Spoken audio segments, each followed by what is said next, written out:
Hey guys, COMPUTEROSIS here. Welcome to another episode of Let's Play Super Runabout San Francisco Edition. We're back in Scenario A, and this time we're going to do Mission 2. As you can probably see, this is actually a very long episode. Because, spoiler alert, I'm actually going to be failing this mission. Let's just say once. So, we're going to need a special car here. I choose the German mini car. I don't know why. It's very compact and actually can take quite a bit of damage when you get down to it. But that's beside the point. Due to this very long episode, I'll be able to actually go into full detail as to how I feel between Scenario A and Scenario B. But as that's going on, we're making hot dogs. Yeah, and I remember every time I played this mission, I always liked this mission. I really did. A lot of the missions in Scenario A I really enjoy. When it comes to Scenario B's missions, there's only about 2 I can think of that I really enjoy. And this is including like the final missions between Scenario A and Scenario B. They are just one of my favorites just overall. Basically just how it's all handled, and you'll find out during those final episodes. But this is actually one of my favorite parts of being in this particular mission. Just hearing the scenes like, whoa, hey, dude, that's dangerous. Oh, car, what a car. It's just, it was really awesome. And, oh, we flipped over. Don't worry, we'll correct itself. I'm pretty sure we flipped over before. Lore. So anyway, compared to Scenario A and Scenario B, I've mentioned how I like Scenario B's story more than Scenario A. Mostly because of the fact that Scenario B actually has sort of the overall story. I mean, it's involving a terrorist in San Francisco. Meanwhile, Scenario A is about something about keeping the business alive, and the daughter is here, I guess. I don't know. I don't know. The missions with Scenario A didn't really correspond with sort of the story in Scenario A, or at least to me, it didn't feel like it. I don't know. Maybe I had to play some of the special missions in order to fully grasp the complexity that I'm truly not grasping even after all these years. But let's see if we can jump over that yacht with this car. And a little slippy on the jump, but yeah, a little flip out. We're good. We didn't fall into the water. That's pretty good. So yeah, I say that was a successful jump. But I have no idea how the hell you get that. But then again, I never really went over there at all to ever get anything. So I'm just gonna stick with the usual path that is slowly coming back to me as the more I play this. So yeah, I never found sort of a correlation between Scenario A's missions and sort of its overarching story, or at least through Scenario A's perspective. It was never something that to me didn't really connect. Scenario B is one involving police officers, and they're trying to find terrorists, but they're still doing like simple police work, which you'll find out in Mission 2.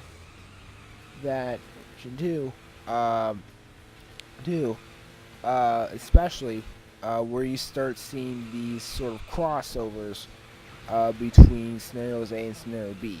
Scenario A doesn't really have that much of a crossover with Scenario B. It's mostly in Scenario B.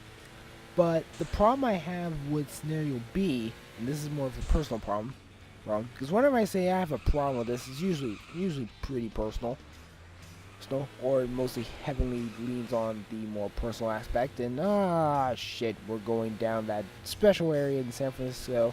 Hopefully, don't flip out, crash out. Yeah, we're probably gonna crash out sooner or later, so we're gonna. Oh, guess we're gonna now flip. Okay, we're good. But one of the problems I had with Scenario B, yeah, just quickly, just see how much I'm fucking this up by going down this at very high speeds and trying to cut corners. Or clearly have all the time in the world to do this. And yet, the car looks in perfect shape. There's nothing in danger. It's awesome. So, it's just wonderful. But the problem I had with Scenario B's missions were I found them to be a little bit more challenging than Scenario A's, even at the easiest difficulty. Especially there are certain missions that to me they don't really click for me at all. I get the premise, but it's just so easy to fuck it up. And I'm pretty sure there's one mission in Scenario B that will show off, and wow, okay, just ran straight into that shit. Anyway, there's one mission I think in Scenario B that I decided to break that into 2 separate but equal episodes. And yes, when you hear separate but equal, you start wondering, wait, that doesn't make any sense whatsoever. But trust me on this, and oh crap, that police car just ran right into us. I guess this counts as a crossover Scenario B. I mean, I guess, because, according to Scenario B, we might be potentially connected to terrorists. And damn, son, these police cars are willing to sacrifice their own vehicles just to make sure you don't drive at all. That is, wow, that is something. Oh my gosh, it's very late at night when I'm recording this. Even though I mentioned this before, I record all these parts in bulk, but the post commentary that you're hearing right now, different days.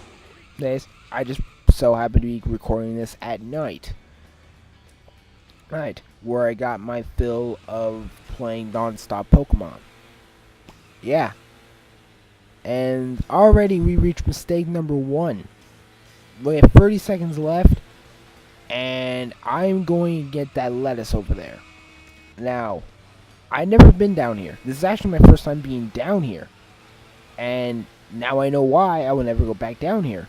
Because now, less than 10 seconds, time limit is going to be up, and it will be game over. Let's count down. 4, 3, 2, 1. We're still going. Well, this is kind of awkward. Okay. I guess this is a good time for anything to say. You see, when it comes to the time limit, even though it does matter, once it hits zero, it doesn't say, oh, game over. No. The game over doesn't happen until either A, your car gets totally wrecked, B, you fall into basically a large pool of water that I'm pretty sure you can never get out of, or 3, you complete the mission with a time limit of 0. Now, of course, here I am. I'm like, ah, shit. I should have went to the left this time. That's where the actual lettuce is. But we got to get inside, and I'm slowly trying to get my way in. But I'm not sure if I'll actually be able to get inside there, because I forgot. But if you're entering this way, and also I have a hard time like switching the gears, because apparently there's the neutral gear, which I don't know how it is. But I decided to I think I restarted the mission. Yep, I did. Instead of just taking the defeat like, oh no, game over.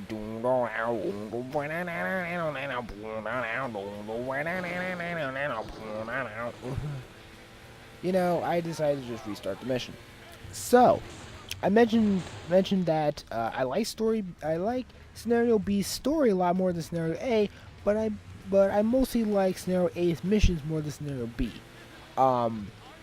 Of course, initially the reason why I like it is because they're easier, but there's also something else.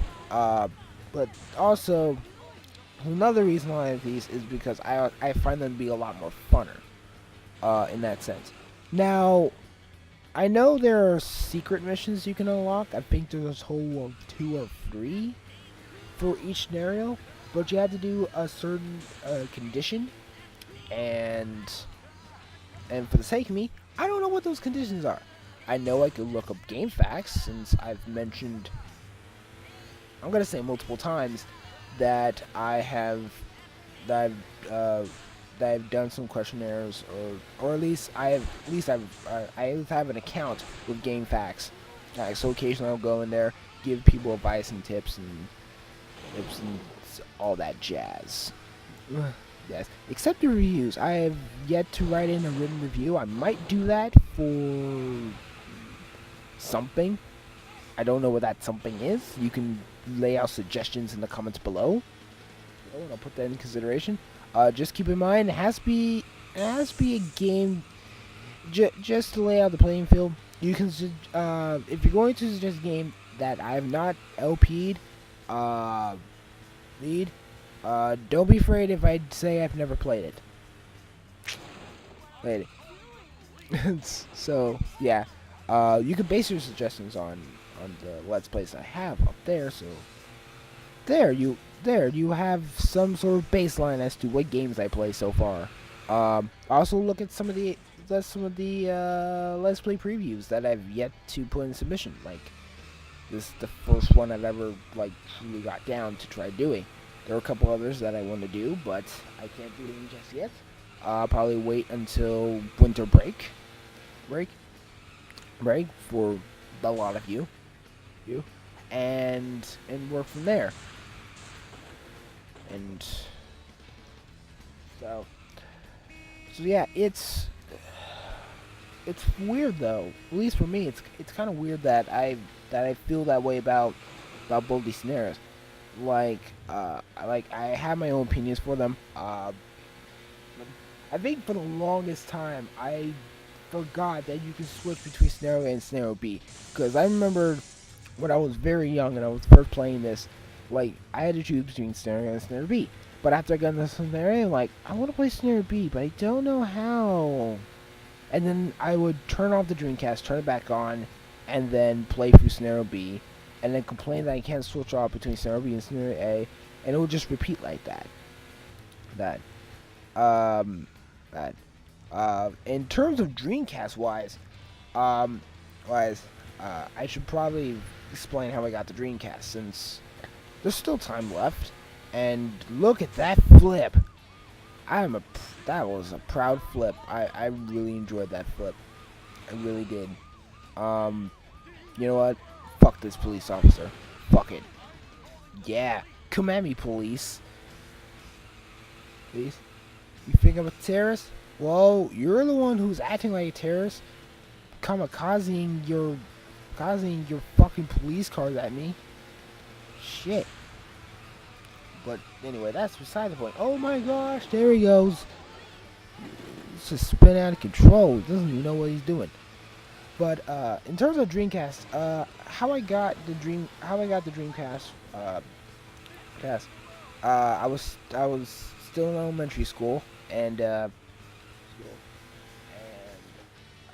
the time, my mom was dating this one guy from her job. Long story short, they're still together. They are actually engaged. So that's pretty damn awesome. So awesome.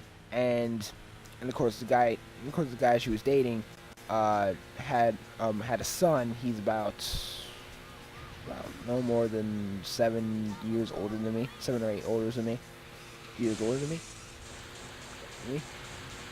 He's currently married right now.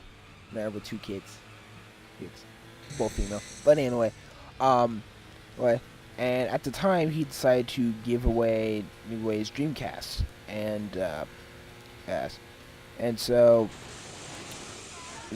he, of course, he basically just gave me the Dreamcast. And of course it came with the free games that I've mentioned earlier there in this LP, and I guess also in the Let's Play preview, but I highly doubt that. Boom! Yeah! Now who's at warning damage max now? What?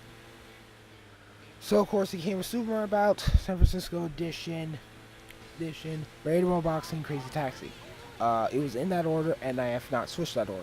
Uh, or and the only other person I know who's played the Dreamcast, who's not basically family members, because I know my cousins have played it. Played Super Runabout and also Crazy Taxi. Not so much on Ready to Rumble Boxing though, but that's beside the point. One of my friends from elementary school, we had a sleepover, and in the early morning we would play Crazy Taxi. See, um, but that's another story for another day. It looks like as if we're about ready to end it, and I end up with the iconic skidding through the skid. And here we go. We're delivering the hot dogs. We got the hot dogs. Yeah. Woo. We completed the mission. All right. I love this. So anyway, with that said, we'll see you in the next episode. Let's play Super Runabout San Francisco Edition. This is COMPUTEROSIS, and as you already been noticed, my voice has been cutting off and has been sinking into the thanks for watching thing. So it's going to be doing that again in about 5, 4, 3, 2. It's doing it right now.